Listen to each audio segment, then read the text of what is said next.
You know that feeling when you're broke because you've spent so much and you can't stop spending or borrowing? Well, that's us. Poor, broke, loser, Malaysia. Loser! You're a loser! Are you feeling sorry for yourself? Well, you should be, because you are dirt!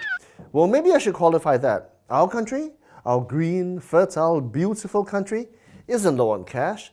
It's the government and the money in its coffers that's slowly dwindling.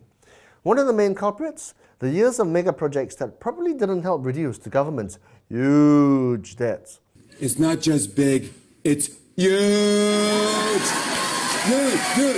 Huge! We, or rather the government, has spent taxpayer money, our money, on dams, railroads, new cities, F1 tracks, airports, football stadiums, underground tunnels, and failed and failing companies like Proton, MAS, Puwaja Steel, National Feedlot Corporation, 1MDB, and Port Klang Free Trade Zone.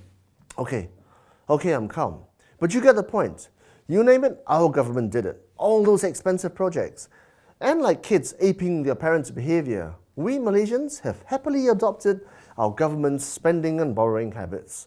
Now, I guess that's why household debt is nearly 90% of GDP, among Asia's highest. And government debt, including contingent liabilities, is 75% of GDP. So yeah, Malaysia and Malaysians are going broke and living in eternal fear of defaulting on their loans, losing their jobs, or oil going to $10 per barrel, which makes it all the more painful when the government goes nuts and starts taxing all and sundry to recover some revenue, any revenue.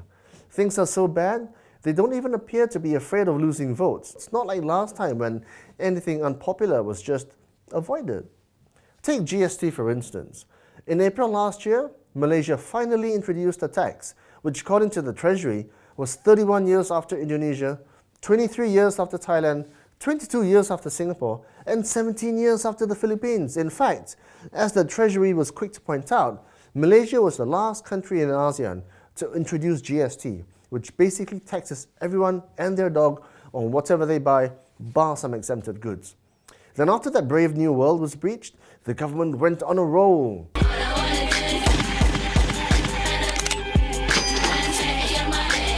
In October, it announced that tolls at highways would be raised by between 20 cents and $3. Then a month later, it raised cigarette taxes by more than 40%. That's an increase which British American Tobacco described as unprecedented. Then in February this year, the government unexpectedly announced a spectrum refarming exercise, which would mean the country's 3 mobile operators will need to spend billions in additional capex, money they can't afford. And worse, in the days after the announcement, the 3 players, Maxis, TM and Digi, lost a collective 9.4 billion ringgit in market capitalization. A swift month after that, in March, the government hiked excise duties on beer and stout, reinforcing our dubious honour of imposing the highest country levies on such products in Asia and the second highest in the world.